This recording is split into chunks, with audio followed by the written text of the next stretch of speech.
Hello and welcome to our look ahead to what the papers will be bringing us tomorrow. With me are political journalist Rob Merrick and feminist and theologian Vicky Beeching, or feminist theologian. She can be all sorts of things, can't you? Welcome to you both. Thank you for coming. Let's take a look at tomorrow's front pages then, starting with The Independent.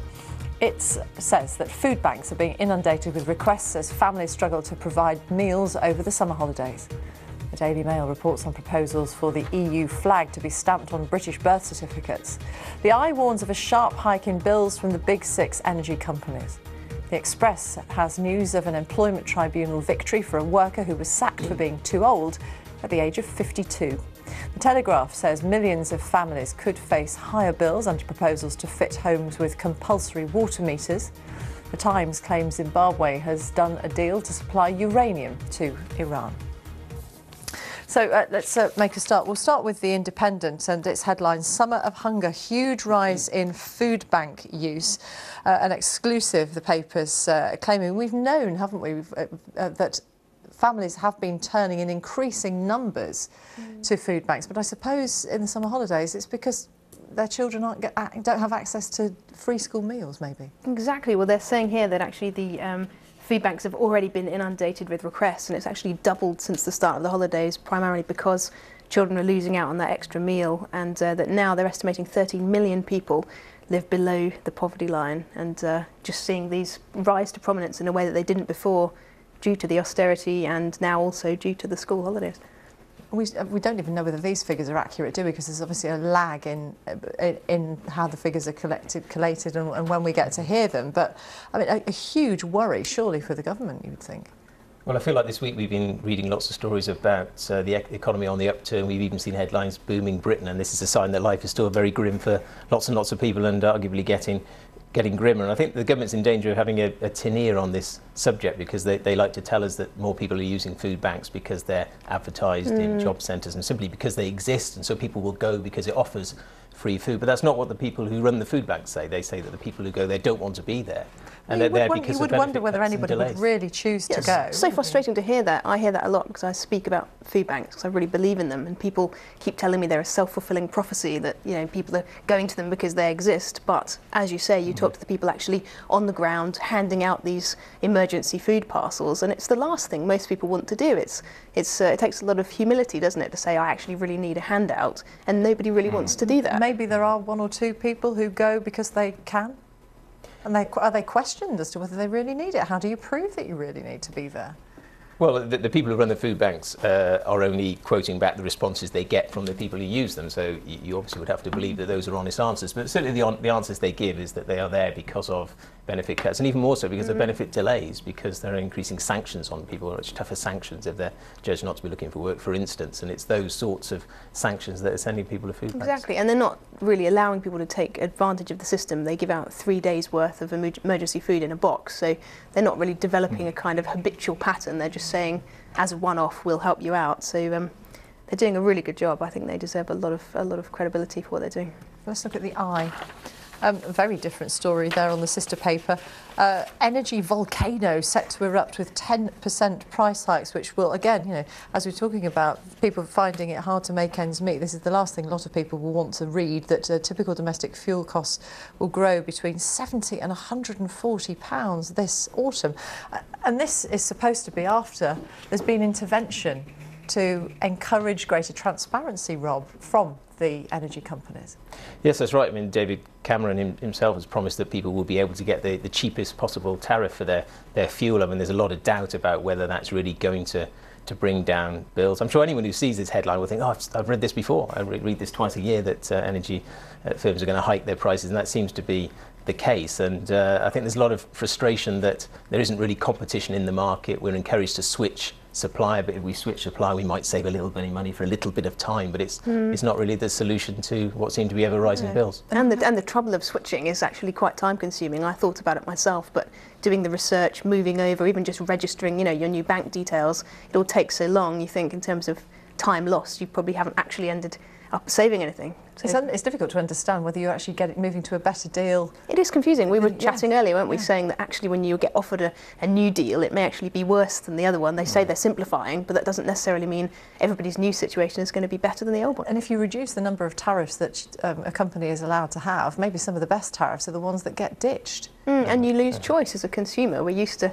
choice in most things, aren't we? So I wonder how is it just my perception that when fuel prices go up, we have it passed on to us pretty swiftly, but when wholesale fuel prices come down, it doesn't seem to reach me. I don't know about whether, is that my perception or is that really what happens? Can't remember the last time my fuel bill I came don't down. really remember that ever. That's for sure. I don't remember that I ever. can't either. And if we have another winter like we had last year, people will really be wondering whether they can have the heating on when they need it. It's just so sad, isn't it, with the food banks and with this, everything just seems to be going up, and food prices are rising and salaries aren't, and it does all feel quite bleak. Speaking of rising costs, here's the Daily Telegraph. Compulsory water meters for millions of households. They've been talking about this for a long, long time, haven't they? And I know in some areas, if a house changes hands when it gets sold from one owner to another, the water company takes the opportunity of putting in a water meter. So it is happening in some parts of the country, sort of slowly. But this will really alarm a lot of people to think that their water bills could also double or triple. Yes, well, the story says that the government has decided that 9 of the 24 water areas are now areas of serious stress, and therefore the water companies have the right to at least explore putting in water meters. I was quite surprised that only 35% of the country has water meters. I was suppose too. I would have It's a imagined real it shock was to more me. widespread already. I think it's a hard thing to argue against, isn't it? Because I think people are used to the principle you pay for what you use, and if you're a larger family, you'll have to pay more for your water, although it clearly will be a shock for some people. But I think I might have read the solution to this week, but there's a certain yuck factor. I know it's quite late at night, so maybe I can say it, but apparently in Singapore they have the solution to lots and lots of water, and maybe cheaper water, which is they use water from the toilet. Really? Do they? Yes, and apparently it's technologically possible, perfectly feasible to clean it up and send it to the tap. Oh, right. Wow, Okay. I don't think I'd be excited about that. I mean, this story I'm not for sure me what is... Daily Telegraph readers would say about that idea. This story for me is good news. It says here that single occupants of houses will actually do better if you have a water meter, and that is interesting, isn't it? Will, won't they? So And anybody also that's kind of just not waste it too. It does, and I think that's a good thing. We've got to take this seriously. A lot of this story is based around drought and the issues of needing to conserve water, and I don't think we're that good at being careful with anything these days. I think we live in a really consumer culture, and this hopefully will help people to go, okay, let's just see where we can just use a little bit of less water, maybe use the washing machine a bit less, use the shower a bit less, and actually benefit from it. But is this the right time to be introducing it when people are already feeling the pinch, as we've said already tonight, through so many other parts of their household bills? They are saying for many families it will double. So if you get the water meter fitted, you're likely to pay twice as much, which, yeah, it's all pretty bleak tonight, isn't it? I guess if these are the areas that are in danger of running out of water, then it is the right time, many would argue. We'll lift our spirits with the ashes and pandas in just a moment. But first, we've got to talk about, still with the Telegraph, fracking. Firms might have to wait 6 months for a permit, so it wouldn't be a way of extracting oil and gas through this very controversial process as quickly as the Prime Minister might like, Rob. Yeah, I think we're going to have a fracking story a day probably for the foreseeable future, because it's an issue that's becoming more and more prominent, isn't it? We've got the first demonstrations in Balcombe in Sussex, where there's the first exploratory drilling for possible fracking. So we learn here that the government was trying to speed through the permitting process to just a couple of weeks, but the Environment Agency has decided that people will have the right to maybe 6 months consultation. So it's argued that this will hold up fracking, but I think fracking is going to be a very complicated process anyway. I think what we've seen in Sussex shows how difficult it will be to persuade people to accept. I think the government's been very brave, really, because it's taking on its own supporters here. A lot of the fracking is across the south, in Sussex, Surrey, Hampshire, and these are the Tory heartlands. But I mean, there are so many protests to come, aren't there? And My very favourite one, I've got to say, were the two people that super glued themselves together. I don't know if you saw that, but I did, absolutely Chrissy just Hines' classic. daughter, I think. Classic, yeah. Chrissy Hines' daughter. Very creative, I thought. Painful to be released from, I'm sure. I would imagine. Let's look at the Mail.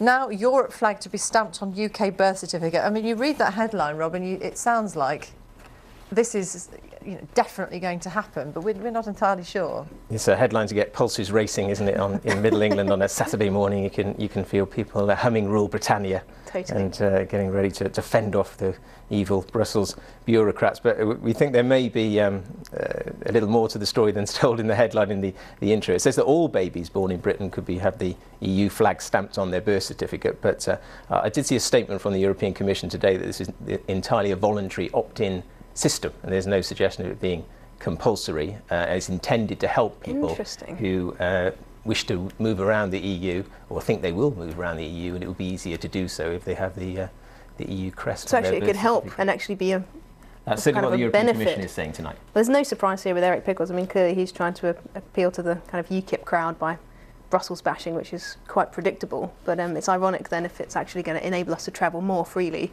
And the spin on this is that it's, an EU takeover. Get rid of the royal crest and put the flag on. Exactly. But it did make us sort of reminisce for a moment, didn't it, about those old navy blue, very dark blue passports of yore.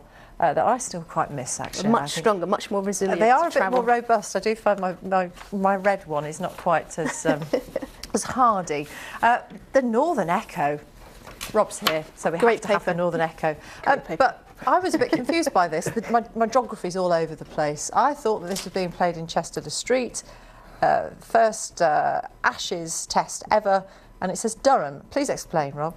Well, Chester-le-Street is in County Durham. It's the ground where Durham County Cricket Club play. The headline probably won't mean too much to people outside Durham. It means a lot to people there, I think. Durham had a long fight to be recognised as a first-class county, and now it's an Ashes-class county. It's the most important cricket match ever played in the North East. First time it's hosted an Ashes test. Everybody turned out in force. It's a big economic boost to the area as well as being a psychological booster. I think I read that 4.7 pints were going to be drunk by every person attending the cricket match today, although that was before England's calamitous batting performance, so that figure may well have gone up. Wow. Well, we do like the wraparound style of it, don't we? Absolutely. And it makes you feel quite nostalgic for Durham. It does. I'm doing my PhD at Durham. I lived there for a year last year. I'm now part-time and long distance based in London, but yeah, it's fantastic to see that this has come to County Durham, and I feel sort of vaguely proud as a sort of semi-Durhamite. But I have to confess, and I know this might be guys I used to hang out with at university would persuade me to come and watch cricket, and I just thought, you sit, something happens, people clap. I just don't understand it. And sometimes nothing happens. Often nothing happens. It takes hours, and yet people get so excited. But don't you think modern life is too hectic? And a day at the cricket to slow it down and to contemplate. Like a monastic kind of sport, the kind of quiet. Yes, I like that. I like the fact that it's not straightforward and they have lots of peculiar words for things. Let's go back to the Telegraph, finally.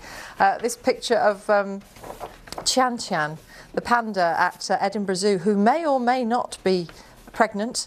We don't even know who the father is. DNA tests will have to be carried out. She's a bit moody, so that's a good sign. How can we not know? This is my question. Seriously, how can you not know if a panda's pregnant? I heard the report earlier. They said the only way we'll know is right before she gives birth. Thinking, how tricky is it to see if a panda's pregnant or not? Well, they're pretty secretive creatures, aren't they? But these poor animals, I mean, they're so scrutinised. No wonder they don't actually want to sort of reproduce. Well, I saw it described as their love story today. I'm not sure it truly qualifies as I think it's artificially it could be a menage a trois, that's the thing. Well, two male pandas involved here. Totally. I just think this is really, really welcome. Based on all the other stories, we've got everything so bleak at the moment. Even if the panda's not pregnant, let's just believe that she is, because we need our spirits raised based on tomorrow morning's papers. It's a massive, massive story for the Edinburgh Tourist Board, who I think would be banking on getting a baby panda. Yes, they are, and we also follow it by, of course, every last little detail. My question is, though, when the panda is born, if it's born, are they going to announce it on an easel? Because I think that would be very fitting. That would be a lovely touch, wouldn't it? That's the papers for this hour, but Rob and Vicky will be back with us at 11:30 for a look at some of the other stories making the front pages tomorrow. Stay with us here on BBC News. Coming up next is Sports Day.